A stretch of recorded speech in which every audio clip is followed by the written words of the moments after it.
Всем привет, дорогие друзья! С вами снова я, Евгений Манаенков, и вы смотрите Клуб путешественников. Сегодня мы с вами отправимся в русский город Нижний Новгород на попутном автомобиле.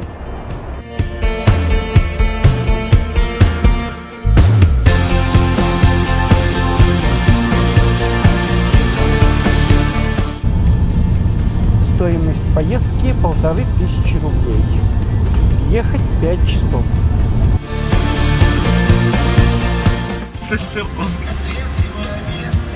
Молодцы какие. На федеральную такую большую трассу скоростную.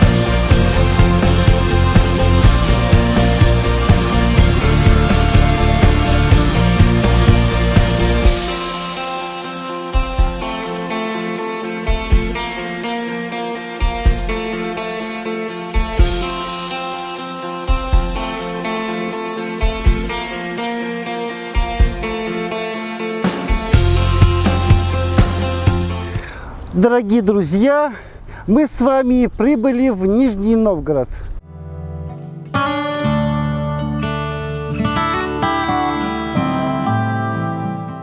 Нижний Новгород – город в Центральной России, административный центр Приволжского федерального округа и Нижнегородской области, второй по численности населения на реке Волге. Основан, по некоторым оценкам, 4 или 10 февраля 1221 года Владимирским князем Юрием Всеволодовичем, как пограничная крепость. В период феодальной раздробленности Нижний Новгород был попеременно уделом Суздальского и Владимировского княжеств. В 1350 году город стал столицей созданного в 1341 году самостоятельного Нижегородско-Суздальского Великого княжества, которое занимало обширную территорию и соперничество с Москвой. В этот период нижегородские земли стали активно заселяться. В 1392 году в ходе роста земель Московского княжества Нижегородско-Суздальское Великое княжество было присоединено к владениям Москвы, а Нижний Новгород стал центром уезда. Около 1469 года город посетил Афанасий Никитин, упомянувший его в своих путевых записках «Хожение на три моря». В результате административно-территориальных реформ Петра I в 1708 году Нижегородский уезд вошел в состав Казанской губернии. 26 января или 6 февраля 1714 году стал центром собственной одноименной губернии. Из крупнейшей в тот период Казанской губернии выделяется Нижегородская, включающая Арзамас, Алатырь, Балахну, Василь-Руск, Кураховец, Муром, Юрьевец, Ядрин, низовья рек Ирженца и Ветлуги. В 1720-е годы в городе создаются букварная славяно-российская и эллино-греческая школы, а в 1721 году архиепископ Петерим открывает Нижегородскую духовную семинарию. 23 апреля или 4 мая 1733 года в городе была учреждена полиция. Первым нижегородским полицейским был назначен отставной армейский капитан Григорий Радьков. Осенью 1917 года в городе была установлена советская власть. Тогда город потрясала смута, гражданская и Первая мировая войны. В 1929 году в городе был образован Нижегородский краевой комитет ВКП-6. В период НЭПа ненадолго возродилась Нижегородская ярмарка. Впрочем, с началом индустриализации в 1930-х годах ярмарка была закрыта как социально враждебное явление. После окончания войны в городе постепенно было восстановлено движение общественного транспорта. Транспортная сеть и инфраструктура в то время строились без учета возможностей грамотного управления городом, что послужило основой современных транспортных и инфраструктурных проблем. В силу нахождения в Горьком оборонных заводов 4 августа 1959 года, согласно постановлению Совета министров СССР, он стал закрытым городом для иностранцев. Впоследствии это сказалось на низком притоке туристов и слабом развитии Горьковского аэропорта. Круизные теплоходы по Волге с иностранными туристами на борту проходили через Горький ночью, без высадки на берег.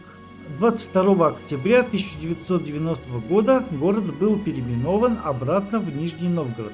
6 сентября 1991 года он был вновь открыт для посещения иностранными гражданами. В 1990-х годах вновь начала функционировать ярмарка, которая стала площадкой для международных ансамблей, выставок и бизнес-форумов. В начале 2000-х он начинает активно застраиваться многоэтажными жилыми и офисными зданиями.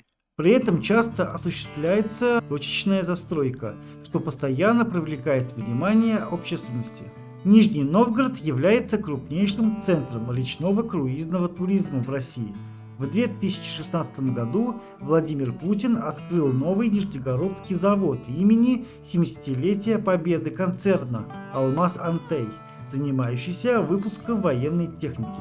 В январе 2019 года Нижний Новгород занял первое место среди российских городов и 109 в мире по качеству жизни. 2 июня 2020 года Нижний Новгород получил почетное звание «Город трудовой доблести» за вклад в победу над нацизмом. В 2021 году в Нижнем Новгороде был проведен ряд праздничных мероприятий в честь 800-летия города.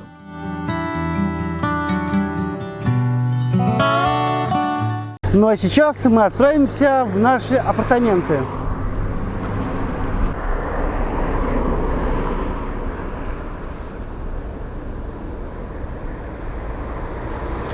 Райончик тихий, спокойный.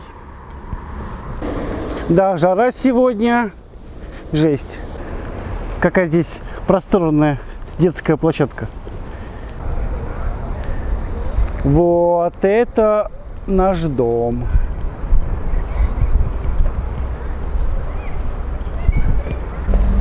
А, по-моему, вот эти плюс.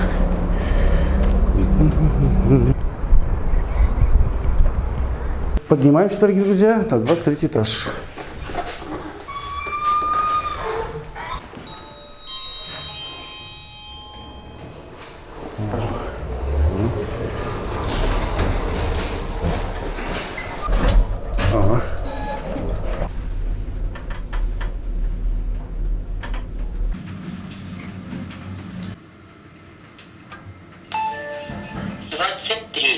Этаж. О. Так, теперь нам нужно найти 236-ю квартиру. О. Ничего, такой большой коридорчик. Наша, дорогие друзья, квартира. О. Здравствуйте, здравствуйте. Вот эта квартирка, дорогие друзья.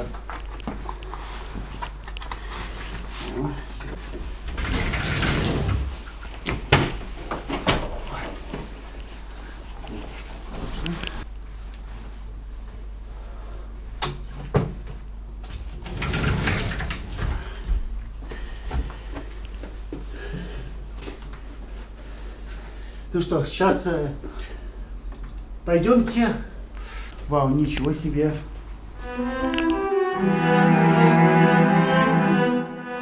Это у нас гостевой зал. Кухня, обеденный стол, спальное место.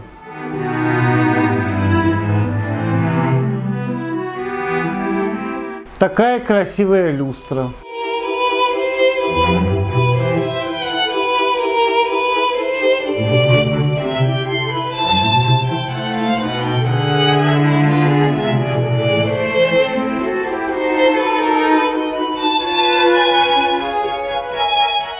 Телевизор с декоративным камином. Здесь небольшой балкончик.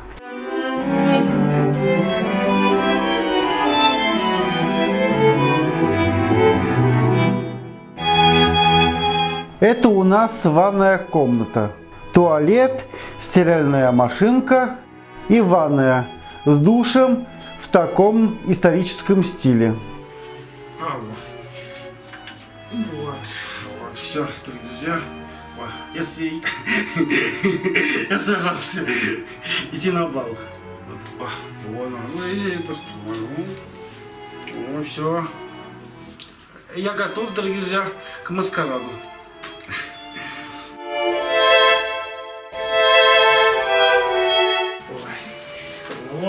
Ой, здесь мой кабинет. Вот хорошо, да? Мягкое креслице. Нет, ой. Да. Красота вообще. Красота. Очень богато выглядит. Вот такая комната с огромной кроватью. Телевизор.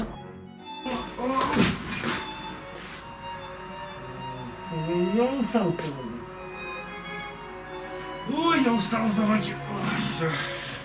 Ладно, дорогие друзья. Стоимость номера 35 тысяч рублей на одного человека за неделю.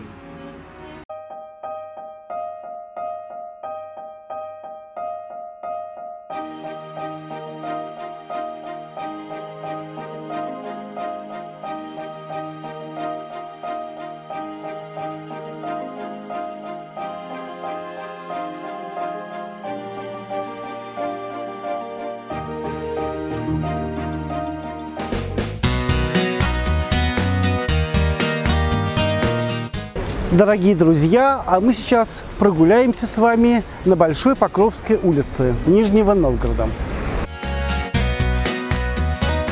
Улица Большая Покровская – любимая улица местных жителей и туристов. На большей части пешеходная. Это одна из самых старых улиц Нижнего Новгорода. Впервые упоминается в документах 1620 года. Сначала называлась Большой Никольской, а современное название получила в 1820-е годы в честь стоявшей здесь Покровской церкви, разрушенной в 1930-е годы. Здесь также есть небольшая детская площадка.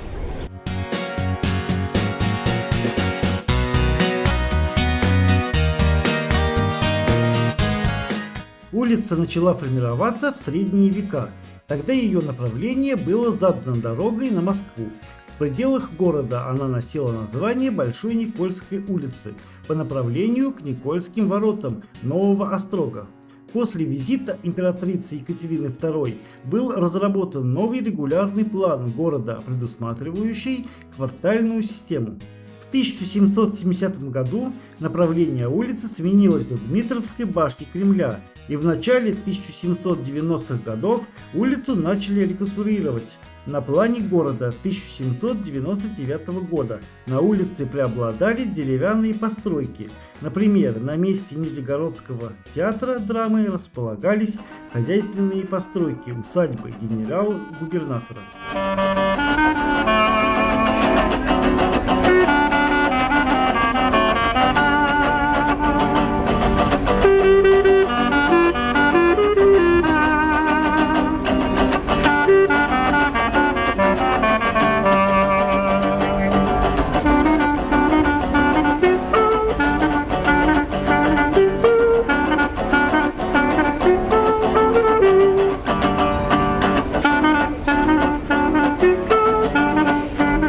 В 1823-1824 годах была построена колокольня у церкви Покрова Пресвятой Богородицы. С тех пор вместо Никольской улицы стала именоваться Большой Покровской. Чаще всего улицу именовали Покровкой в конце 18-х, начале 19 веков. Нижний Новгород, самый красивый город, самый молодежный, много достопримечательностей, много всяких сладостей, сувениров. В общем, надо приезжать в Нижний Новгород. Все. На этом все. Любимый человек есть в Нижнем Новгороде. Вот только за это его люблю. Здравствуйте, это Нижний Новгород и улица Большая Покровская. Я живу в этом городе всю свою жизнь и могу сказать, что это прекрасный город, где есть огромное количество возможностей как для взрослых людей, как для детей, так и для подростков, например, меня. Здесь можно выбрать хорошее учебное заведение, найти хорошую работу. И, как я уже сказала, я считаю, что это город возможностей, как и в целом Россия страна возможностей. Поэтому рекомендую посетить различные музеи или, например, интересные кафе, потому что здесь много всего интересного. И я рекомендую этот город посещению. Здесь продается бабл-ти квас. Я решил попробовать.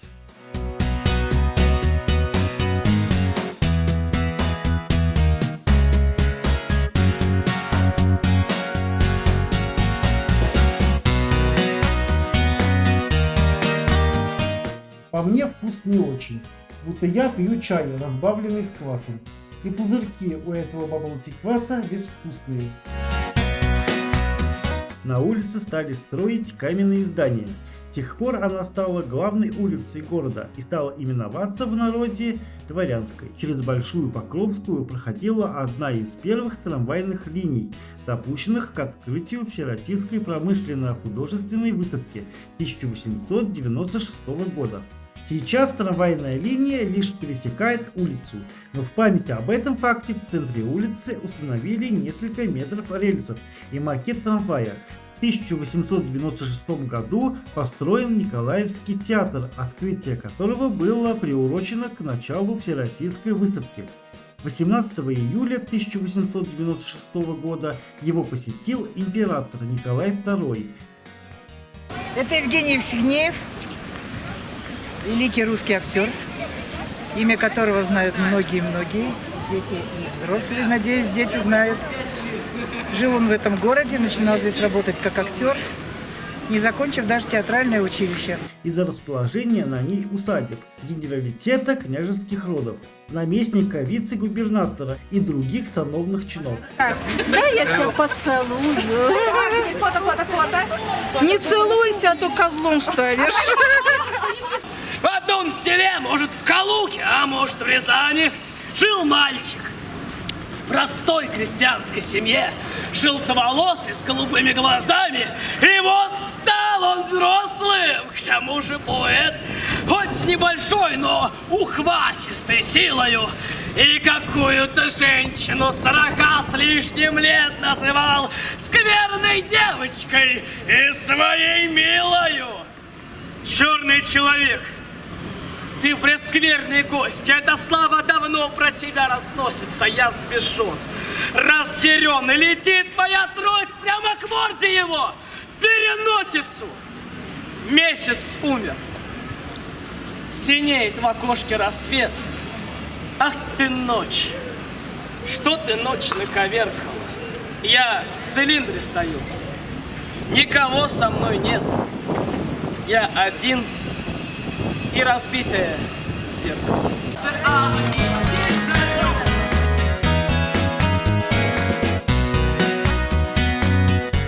К началу 20-х годов застройка улицы сильно уплотнилась, и дома стали образовывать непрерывные линии по обеим сторонам улицы. В 1913 году на улице построен главный государственный банк. Его открытие было приурочено к 300-летию дома Романовых. Друзья, здесь автомат, наподобие как в советское время, с газированной водой.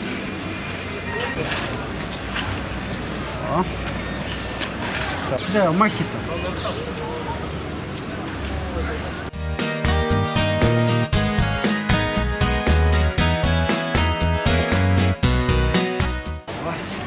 Ну вот, дорогие друзья, мохито.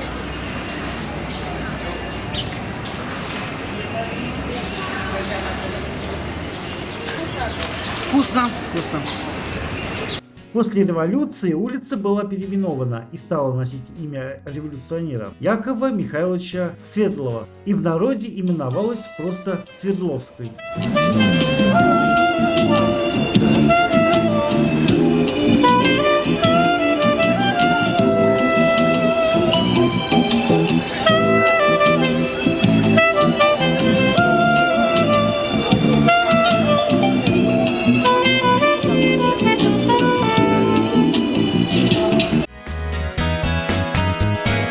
После распада Советского Союза улице было возвращено имя Большой Покровской. В 2004 году улица была полностью реконструирована. Ее замостили брусчаткой. Установили бронзовые скульптуры.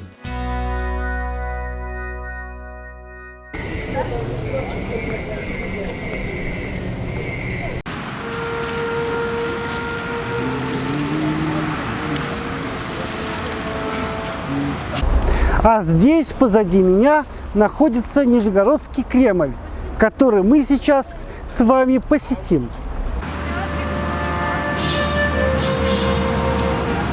Нижегородский Кремль – крепость в историческом центре Нижнего Новгорода и его древнейшая часть. главный общественно-политический и историко-художественный комплекс города, является одной из лучших в стране крепостей по степени сохранности, входит в число наиболее ценных архитектурных памятников России.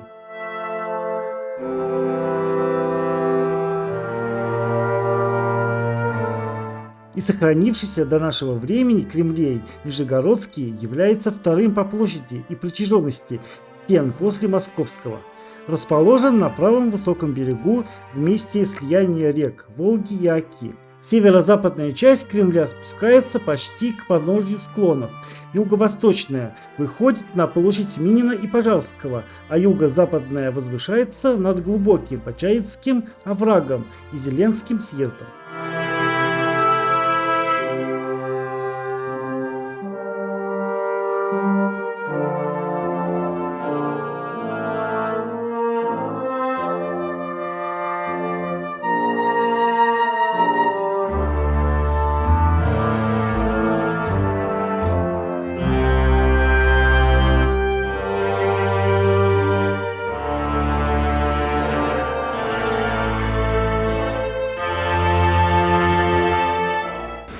Сейчас, дорогие друзья, мы пройдем до Ивановской башни.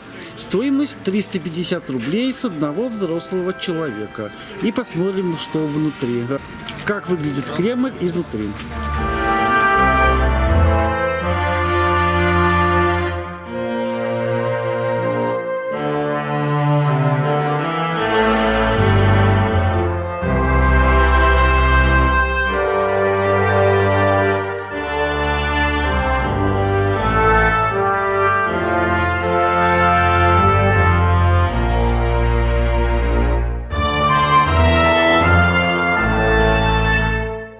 Про музей Нина Качкина-Голая. Сейчас послушаем. Мне в музее нравилось все. Сначала я шла в переход между главным зданием и тем, что стояло во дворе. Если я не ошибаюсь, в переходе лежали бивни мамонта, огромные аммониты и еще какие-то кости. Все это располагалось на фоне картины, написанной в пастельных тонах, изображавшей первобытную доисторическую жизнь. Потом я оказывалась один на один со своими древними предками, пятикантропами и неандертальцами. Я смотрела на них, и мне казалось, что они рассматривают меня, даже что-то хотят мне сказать. Дальше я попадала в роскошный отдел природы, где с ветки на меня хотела спрыгнуть рысь, а равнодушный огромный лось с другого дерева пытался сживать ветку. Как же мне там нравилось! Мне было очень жалко, что большинство остальных залов было или закрыто, или они были пустыми, с зашторенными окнами. Я проводила время, изучая большой макет деревянного Нижнего Новгорода.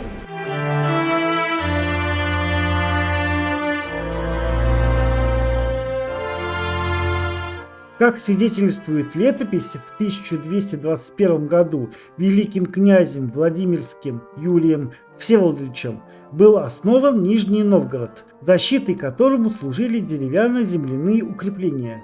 Первая попытка замены деревянной крепостицы как каменный Кремль относится к 1304 году. В это время Дмитрий Константинович заложил белокаменный Кремль.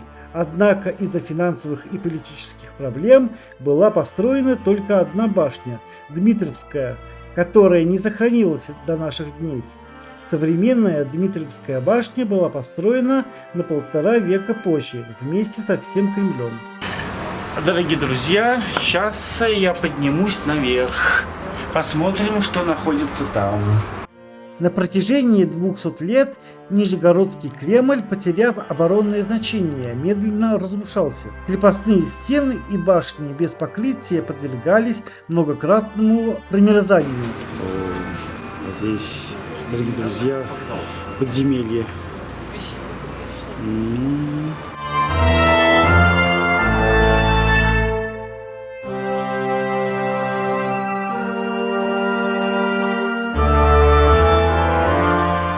Их кладка расслаивалась и обрушилась. Насыпной грунт, скопившийся с внутренней стороны стен в объемах десятков тысяч кубометров, местами создавал слой толщиной до 12 метров. Нижний участок Кремля протяженностью 250 метров был полностью разрушен. От Борисоглебской и Зачатевской башен ничего не осталось. Их фундаменты были найдены в ходе раскопок. Дорогие друзья, а здесь у нас находится темница. А здесь сажали на цепь. Зато какой вид из окна. Выход туда. Спускаемся дальше.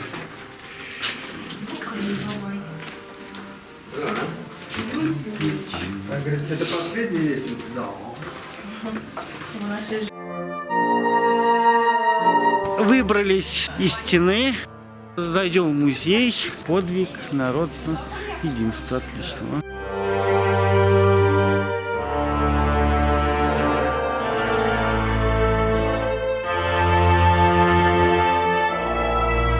Деформация многих сохранившихся участков дошла до катастрофических пределов и угрожала дальнейшему существованию памятника, требуя безотлагательных восстановительных работ.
Посетили сегодня Нижегородский Кремль. Очень много в нем туристов. Очень хорошую реконструкцию провели. Очень здорово. Много музеев. Сотрудники очень доброжелательные, помогут, всегда подскажут. Сама территория Кремля очень благоустроена для проведения времени с семьей, с друзьями. Очень нам нравится, посещаем не первый раз и будем посещать. Приводим сюда друзей из других стран. Любим наш Кремль, любим Нижний Новгород. Приезжайте все к нам. Мы были везде. Где мы были? Мы были на набережных, мы были около Кремля. Нам очень все понравилось, очень красиво, особенно вот эти все виды, вот, которые тем более сейчас перед нами. Мы были на Нижневолжской набережной, на Верхневолжской. Сегодня дойдем до Федоровского. На Чкаловской лестнице. Все очень круто.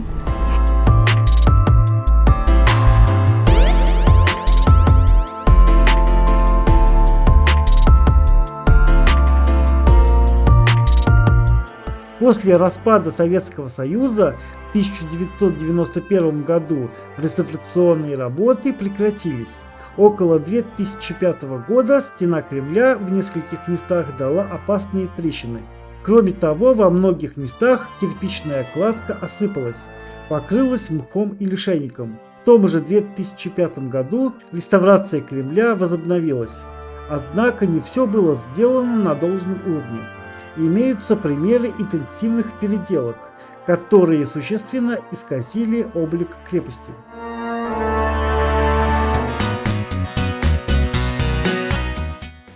А здесь у нас детская площадка в Кремле.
Дорогие друзья, сейчас мы с вами находимся на набережной реки Волги.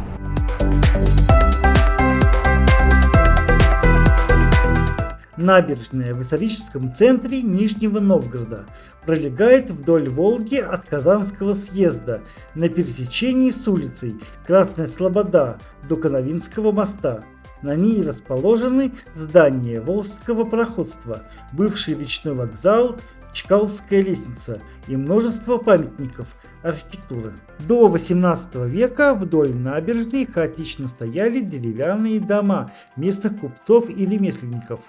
После масштабного пожара был создан план каменной застройки. Она проектировалась в общей системе градостроительных преобразований города архитекторами Иваном Ефимовичем Ефимовым и Петром Даниловичем Готманом. С тех пор на набережной разрешалось строить только каменные здания. Я сам из маленького города Арзамас. И когда приезжаю постоянно в Нижний, все время удивляюсь, насколько большой город вообще. Красота тут. Каждый раз можно приходить на Чкаловскую лестницу и восхищаться просто вот этой вот природой. В основном все очень классно тут. Каждый день бы сюда приезжал жить.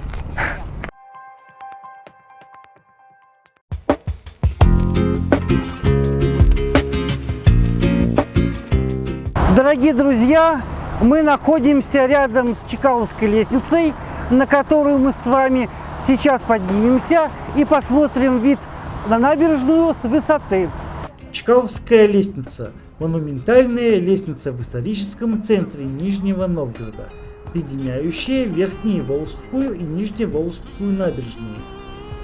Нам еще осталось пройти немножко. Вот. Ну, в принципе, не особо. Я устал, конечно, на ней подниматься. Еще немножко осталось.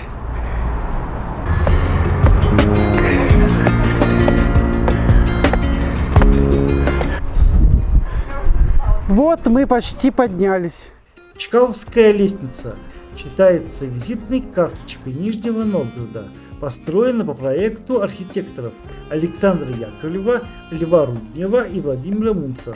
Проект лестницы был создан и утвержден в 1943 году, а торжественное открытие состоялось в 1949 году.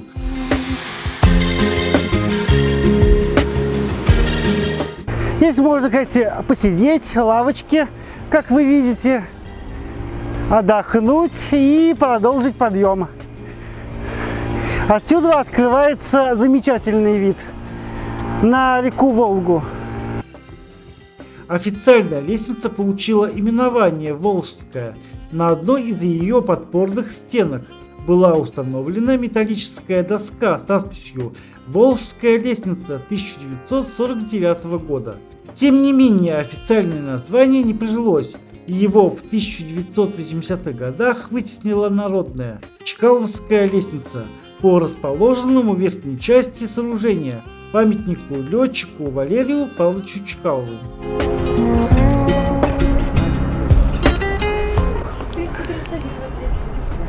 Устали, да? Считали. Это вы считали ступеньки с самого низа? Да, снизу. А и сколько вы считали? 331 здесь. У нас одинаково вышло. Хотя говорят, тут с этой стороны разное число ступенек. К 800-летию Нижнего Новгорода на Чкаловской лестнице прошли аварийно-восстановительные и реставрационные работы.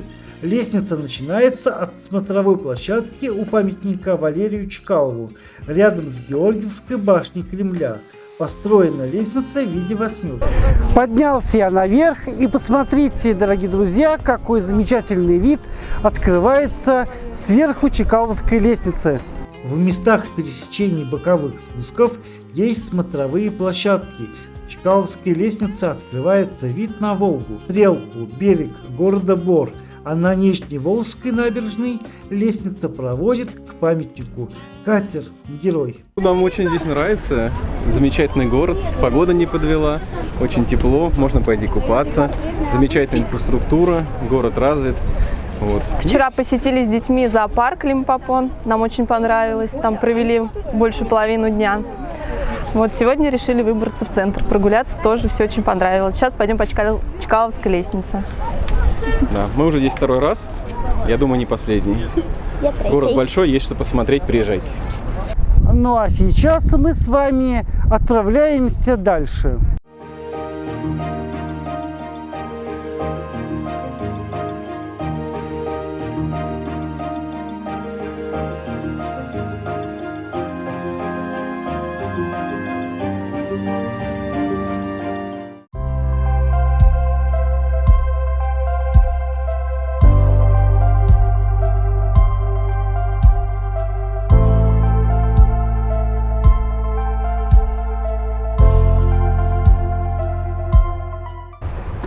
Мы с вами находимся в Александровском саду, в старейшем общественном парке Нижнего Новгорода, который был обновлен к 800-летию юбилею города. Александровский сад – парк в центре Нижнего Новгорода, первый в истории города общественный парк, созданный в английском стиле, является памятником архитектуры и градостроительства, архитектурным ансамблем областного значения. Датой основания принято считать 1835 год. Назван в честь императрицы Александры Федоровны, супруги императора Николая I. Расположен на склонах Волги в границах Верхневолжской и Нижневолжской набережных, стен Нижнегородского Кремля и комплекса трамплинов на Сенной площади. Площадь сада около 35 гектаров. До 19 века территорию современного парка занимали гражданские строения, рубленные дома Панской слободы, Петропавловская и Пензенская церкви. По склонам и обрывам Дятловых гор ютились избы, задними дворами, огородами и выгребными ямами, обращенные к берегу Волги. По приказу императора Николая I все они были снесены, склоны подрезаны и одернованы. По легенде, кто-то из свиты заметил самодержцу, что неразумно устраивать парк на такой крутизне. Нижегородцы – люди равнинные, по горам гулять не приучены. На что император ответил, пускай научится. В начале 2021 года на территории Александровского сада начались работы по комплексному благоустройству в рамках инфраструктурной программы «Среда 800» к 800-летию Нижнего Новгорода. Концепция обновления была разработана бюро Воухаус. В ее основу вошли пожелания нижегородских экспертов и жителей города сохранить и восстановить историческую территорию. Ход реализации благоустройства и авторский надзор проводил Институт развития городской среды Нижегородской области.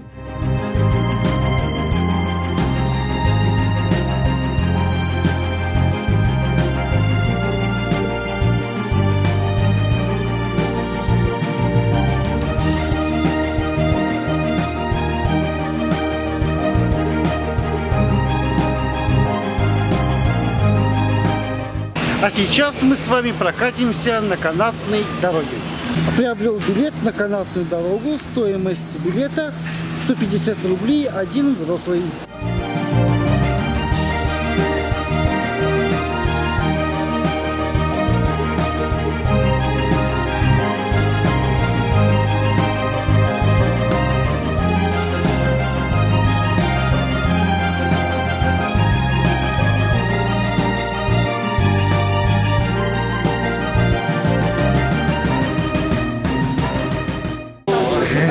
Все, сели в канатную дорогу.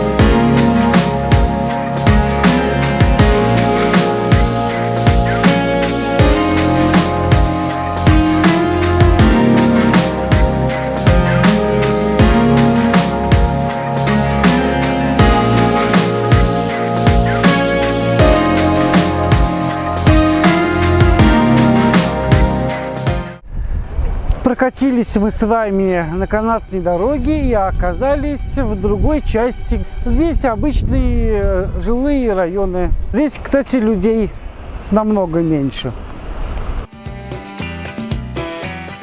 Административный центр городского округа, город Бор, Нижегородской области, расположен на левом берегу Волги, напротив города Нижнего Новгорода, в котором соединен совмещенным автомобильным и железнодорожным мостом, а также пассажирской канатной дорогой.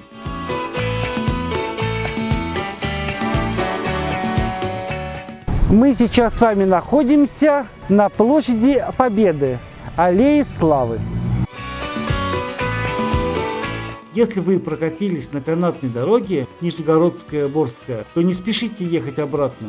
Буквально в 300 метрах от станции Борская есть уютный двор, в котором под открытым небом разместился музей боевой техники.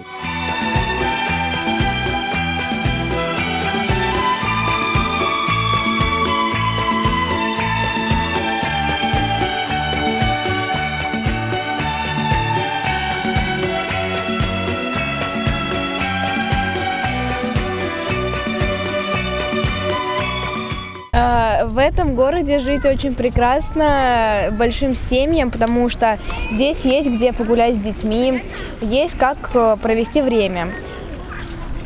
Здесь достаточно спокойный город, то есть ничего такого критичного не происходит.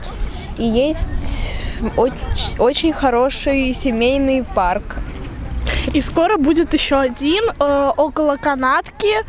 Там его уже строят, там уже облагородили, там все, забор. И скоро будет парк еще один новый. И с животными здесь тоже жить прекрасно, потому что вот в парке семейном там есть собачья площадка, где можно выгуливать своих любимых животных. Да и просто по улице очень приятно с ним гулять, потому что вечером бывает здесь очень атмосферно, особенно вот на этой площади. И еще есть у нас смотровая, там тоже очень прекрасно и очень красивые закаты.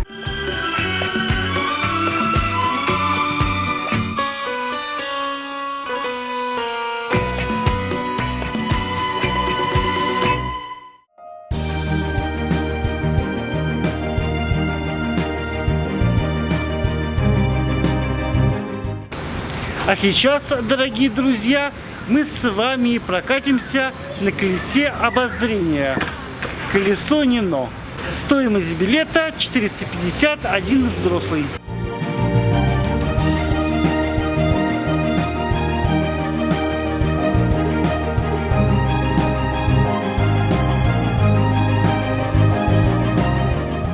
Ну что ж, дорогие друзья, вот сели на колесо обозрения и сейчас прокатимся. Также здесь можно купить в кафе еду. Здесь можно отдохнуть, расслабиться, покушать и насладиться городом с высоты.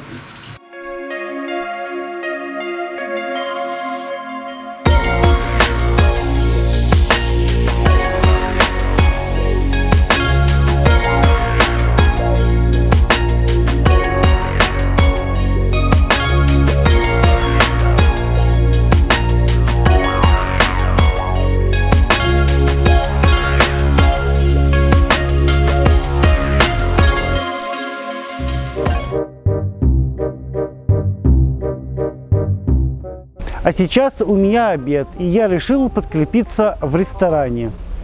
На данный момент это лучший ресторан в городе.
Я взял цыпленок, запеченный мини-картофелем и перечным соусом, мини-картофель с соусом берблан, консоме из цыпленка с овощами, виски Джим Бин, розбив соусом из тунца с каперсами, картофельное пюре с трюфельным соусом и красное вино. Стоимость 6800 рублей.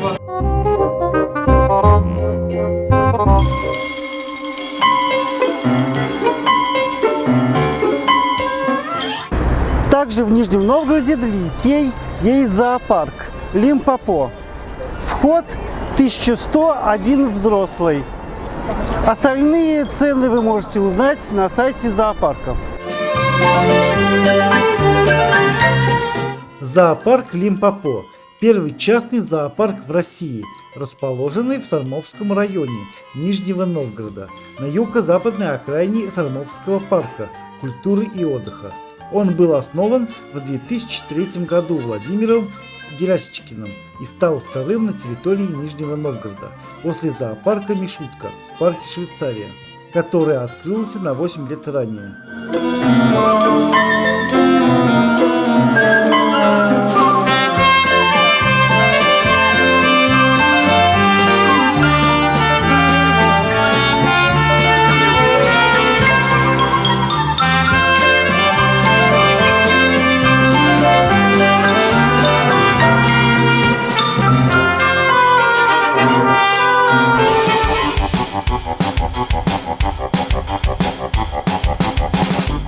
На данный момент в коллекции зоопарка представлено 230 видов животных, всего более 1300 особей, занимаемая площадь 7,1 гектар.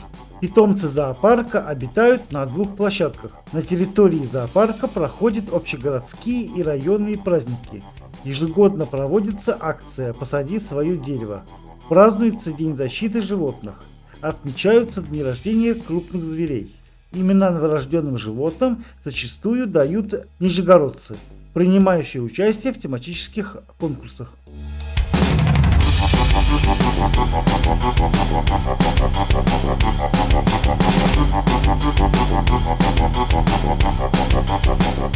Символом зоопарка является сова. Именно ее появление в жизни Владимира Герасичкина и подсказало ему идею создания зоопарка. Эту птицу директор Лимпопо отбил у стаи ворон, после чего и принял решение организовать частный зоопарк в Нижнем Новгороде. За 14 лет в Лимпопо поселились различные животные. Что она делает, мама?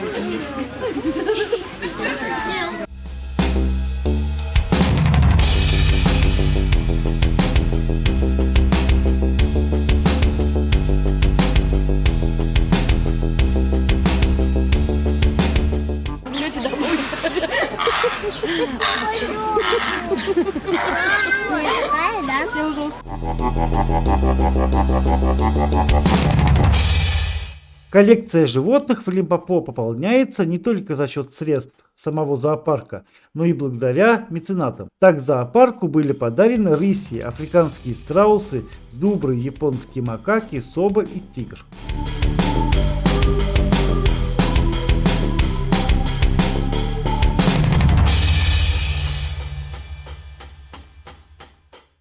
Гришка, здравствуйте. Здравствуйте.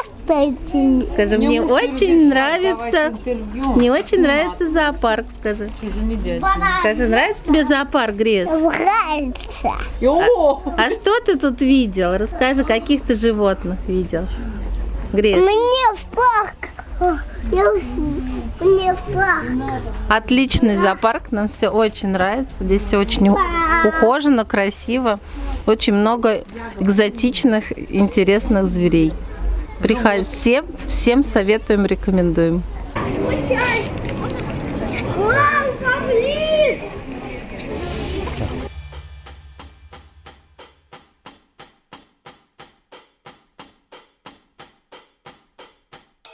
Зоопарк очень большой, достаточно, все понравилось. Зоны отдыха хорошие, есть где что купить, покушать, отдохнуть, посидеть. Большое разнообразие животных, которых даже по телевизору не видел. Вот. Все здесь присутствует. Всем советую. Приезжайте.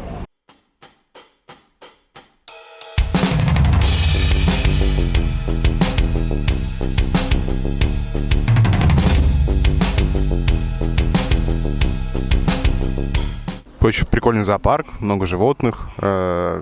Также животных кормить можно, едой, которая покупается здесь. Классное место, чтобы провести с семьей или одному походить, подумать. Вот.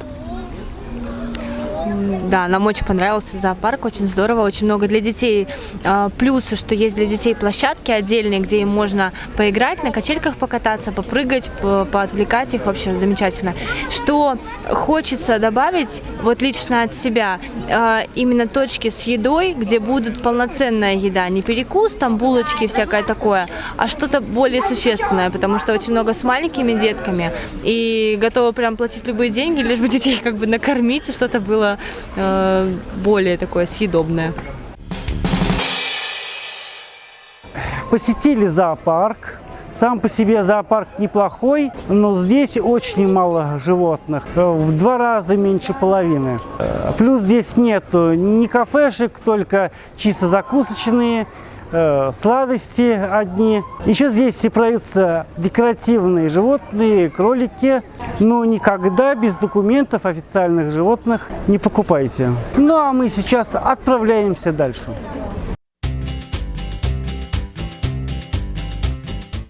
Дорогие друзья, сейчас я иду по Сормовскому парку.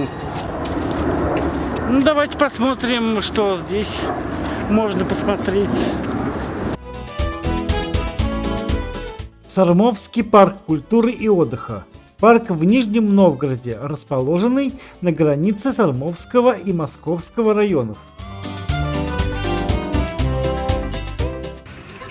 Здесь можно искупаться. Сейчас мы, дорогие друзья, искупаемся. Правда, я с собой вещи не взял.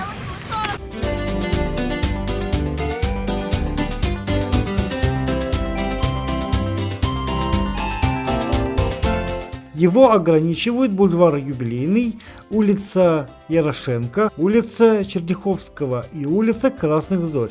Площадь парка 146 гектаров. Парк является одним из самых популярных мест отдыха жителей Нижнего Новгорода. Парк культуры и отдыха был задуман в 1920-х годах, одновременно со строительством Дворца культуры завода «Красная Сормова» по генеральному плану развития Нижнего Новгорода. Автор профессор Иваницкий.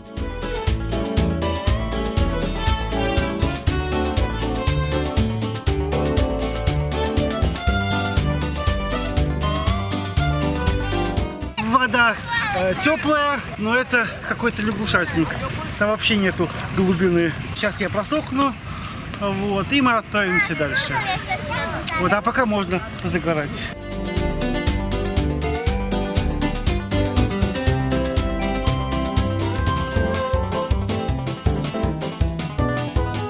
определены границы будущего парка на окраине рабочего Сормова. Под парк отведен болотистый участок между Дворцом культуры и Сосновым бором Дарьинского леса, где было место сходок и маевок в предреволюционные годы.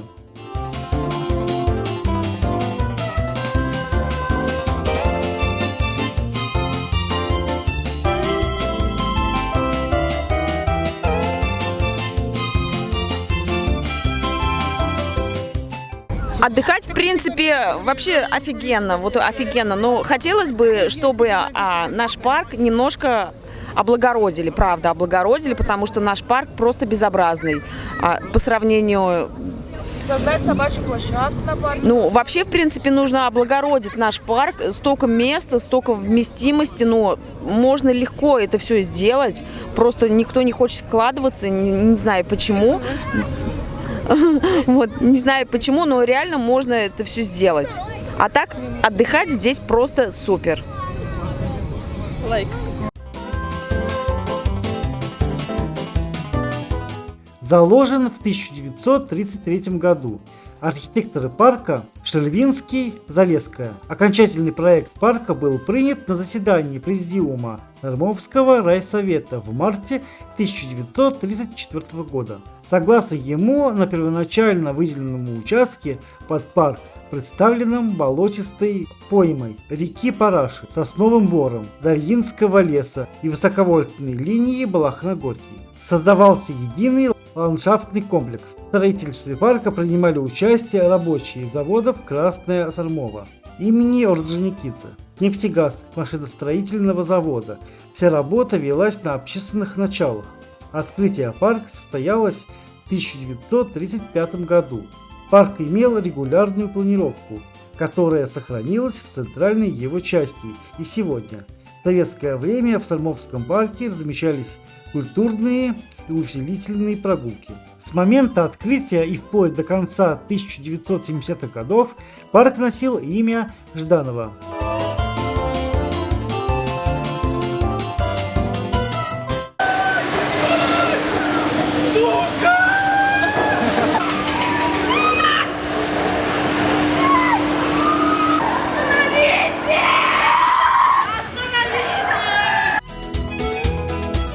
В 1970 году на Парковой набережной была открыта стела славной памяти революционеров-сормовичей, установленная на месте проходивших в начале 20 века нелегальных собраний сормовских рабочих. Автор Елизаров. На самом деле мне очень понравился Сормовский парк. Здесь очень много аттракционов как и для детей, так и для взрослых. То есть есть и экстремальные горки, есть и менее экстремальные, которые подходят и для детей, и для подростков, и для взрослых. Больше всего мне понравился бустер, потому что там незабываемые эмоции получаешь. Нам очень сильно понравилось, мы несколько раз на нем катались. Также очень прикольно сходить на американские горки. Тайфун тоже очень незабываемо. Также были на картинге. Это вообще самые прикольные ощущения, которые я здесь получала.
И сейчас я отправлюсь в Нижегородскую область, город Арзамас. Стоимость проезда 600 рублей. ехать 1,5 часа.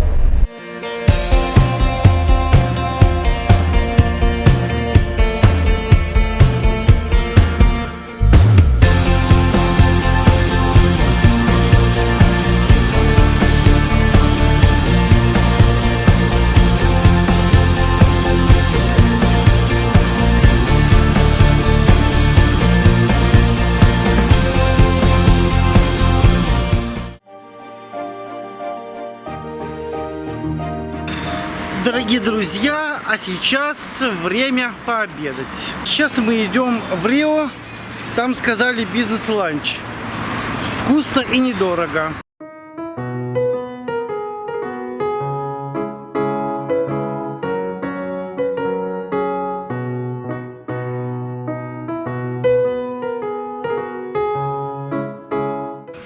Холодные закуски, салаты. Сейчас что-нибудь выберу. Мне принесли еду. Щи с курицей, рис, лазанья, летний салат, овощи и черный кофе.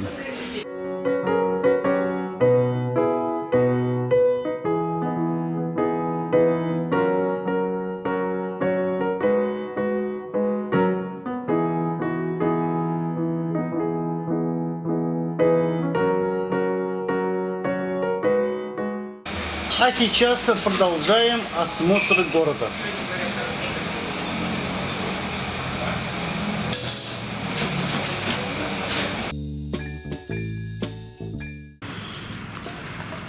Ну все, давай, разбивай Юльке об голову. Давай, так чтобы я попала в кадр.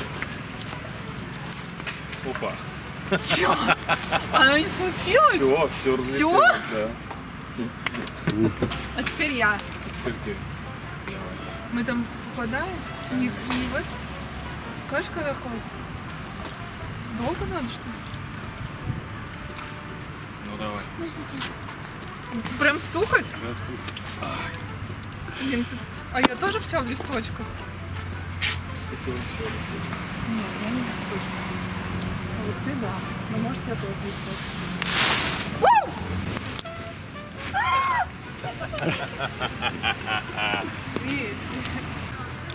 Дорогие друзья, сейчас я нахожусь возле главного входа в парк культуры и отдыха имени Гальдара. Парк расположен между проспектом Ленина, улицами Калинина, Жуковского и Парковой. Красивейший городской парк в самом центре Арзамаса. На территории в 30 гектар расположена зеленая зона с асфальтированными дорожками. Маленький пруд, детская площадка, маленькая страна, аттракционы, шахматный клуб, мемориальная зона и несколько памятников.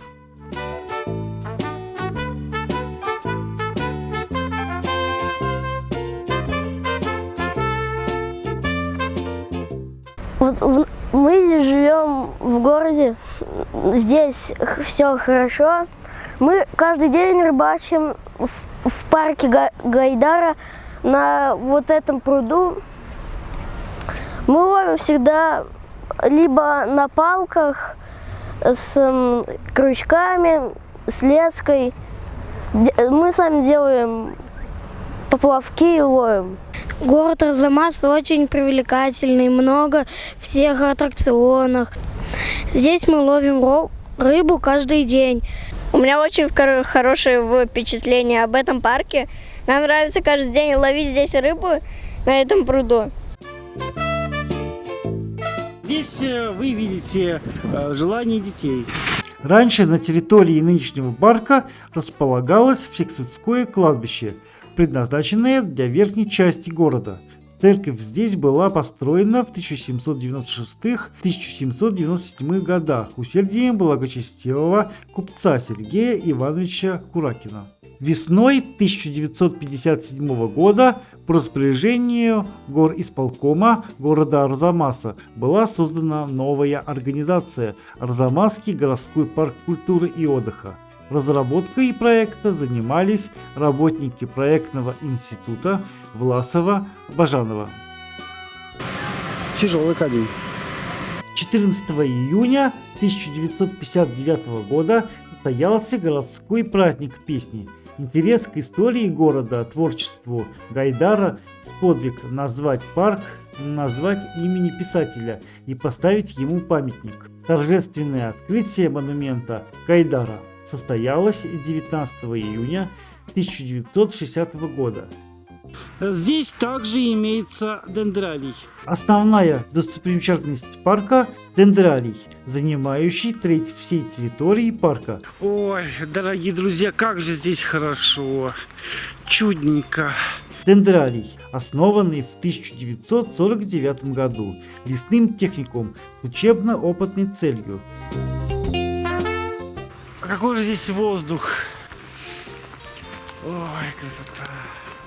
Сейчас мы с вами отправляемся на Соборную площадь.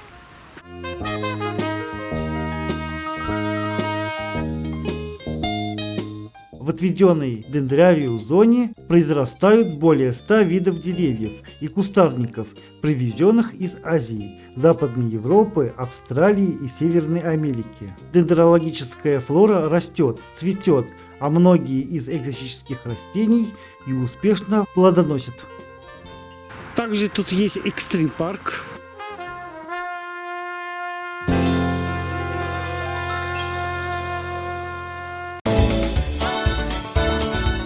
Арзамас – город с 1578 года, в России, в Нижегородской области.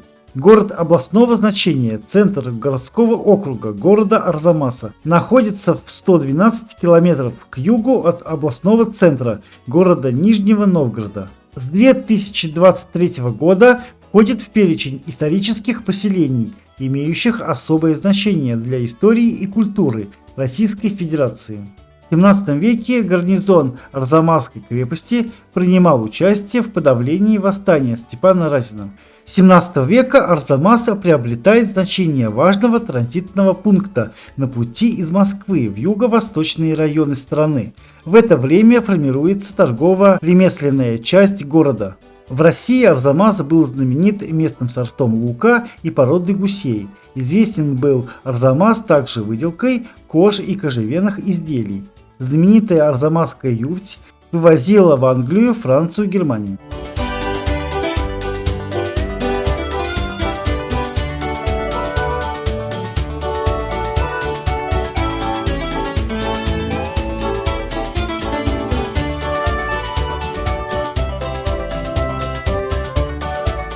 В Арзамасе, в данном городе, я живу с рождения, и этот город мне нравится.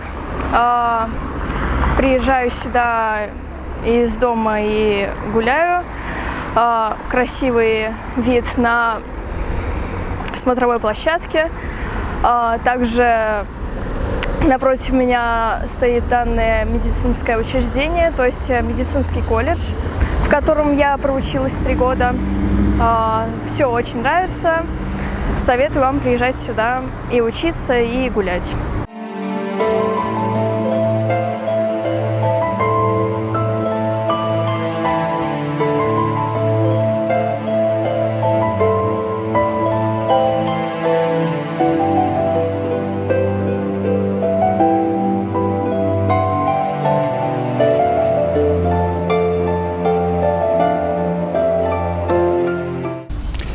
Я нахожусь в самом центре Арзамаса на Соборной площади. Соборная площадь – главная площадь Арзамаса. Площадь является общественно-культурным центром города, местом проведения всех наиболее значимых торжеств и празднеств. Расположена в юго-западной стороне города. Соборная площадь располагается в историческом центре Арзамаса. Отсюда берут начало улицы Советская, Кирова, Карла Маркса, коммунистов, Красной милиции, Урицкого, Ленина. В 1927 в ходе очередного субботника в северной части площади Ленина была расчищена площадка под сквер-сад имени Ленина, более известен по неофициальному названию, а именно как Ленинский сад.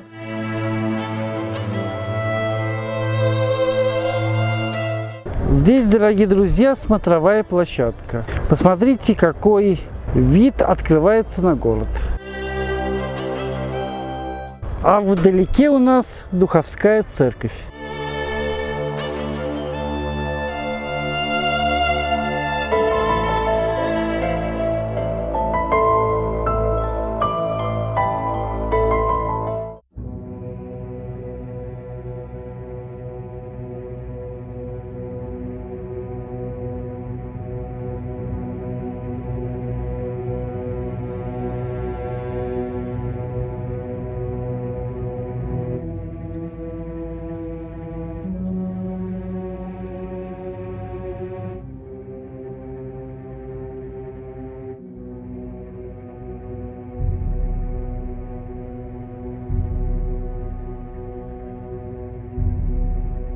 А сейчас я напишу как путешественник, вот, чтобы за меня помолились, чтобы в дороге со мной ничего не произошло.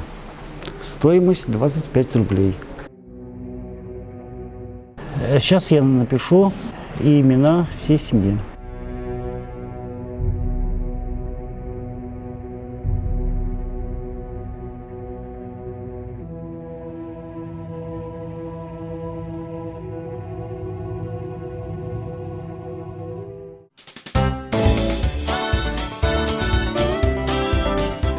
В 1954 году Арзамас становится областным центром, что дает для города огромный потенциал для развития. Поэтому начинается бурное строительство инфраструктуры и промышленности. После ликвидации области город не снизил темп развития, и уже в 1982 году в нем проживало более 100 тысяч человек.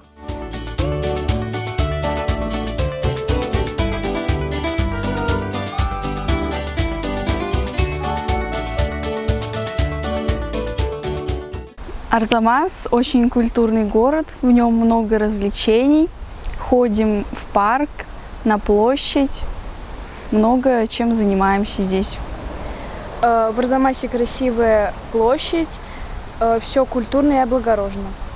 6 сентября 1978 года за успехи, достигнутые в хозяйственном культурном строительстве и в связи с 400-летием основания города, награжден орденом «Знак почета».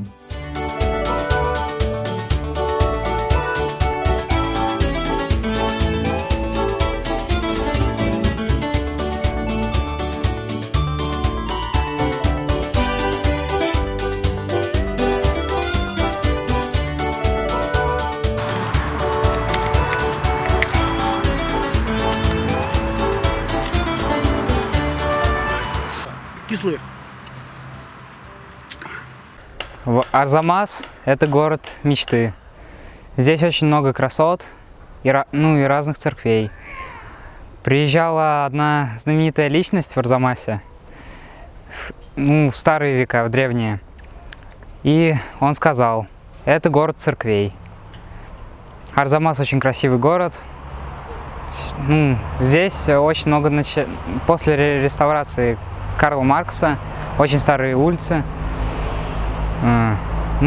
Началось очень много экскурсий. Дорогие друзья, ну вот мы с вами посетили такой маленький городок Арзамас. Здесь есть на что посмотреть. Но в основном все интересное находится в центре. Возвращаемся в Нижний Новгород.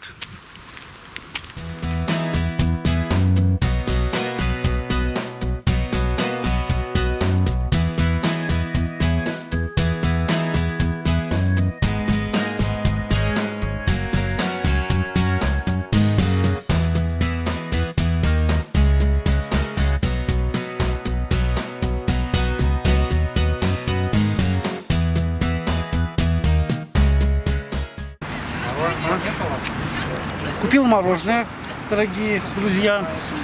Стоимость данного мороженого 759 рублей. А один жалик стоит 230 рублей. Это 100 грамм.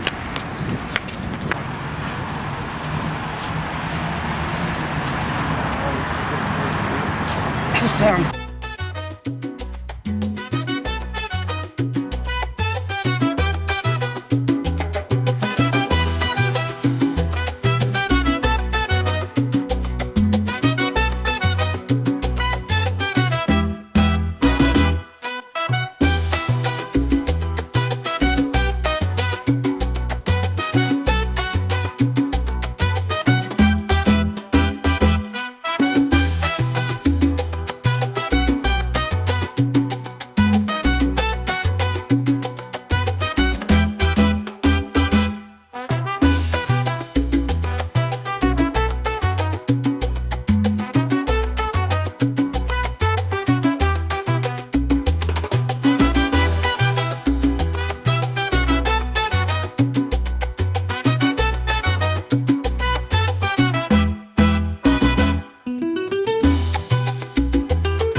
сейчас мы с вами прокатимся на водоходе.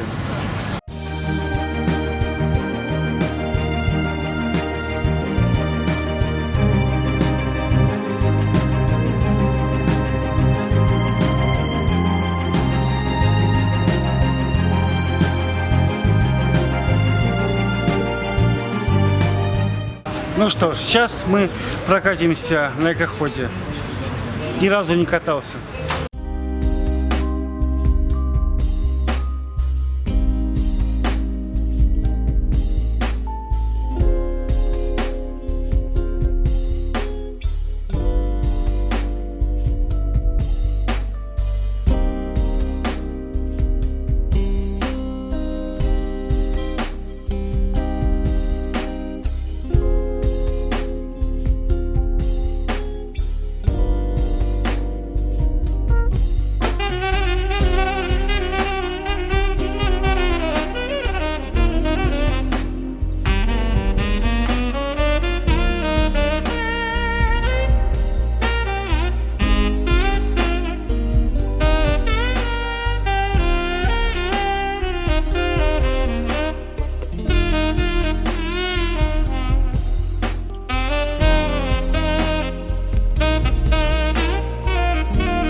Сама я нахожусь в Нижнем Новгороде уже 4 года. Переехала сюда, потому что нужно было здесь учиться в музыкальном училище. И до этого город был, так сказать, не очень интересным, так сказать, некуда было сходить.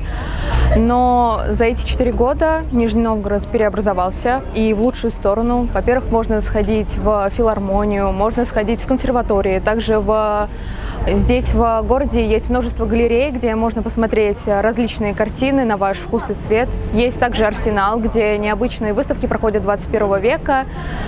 Не всем, возможно, людям понравится, но это, так сказать, расширяет ваш кругозор и, возможно, оставит какое-то приятное впечатление.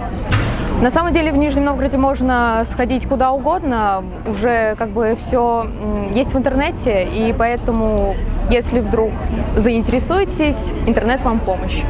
По поводу теплохода, здесь я впервые, и пока что у меня приятные впечатления от самой атмосферы, от самого теплохода и от самого вида Нижнего Новгорода.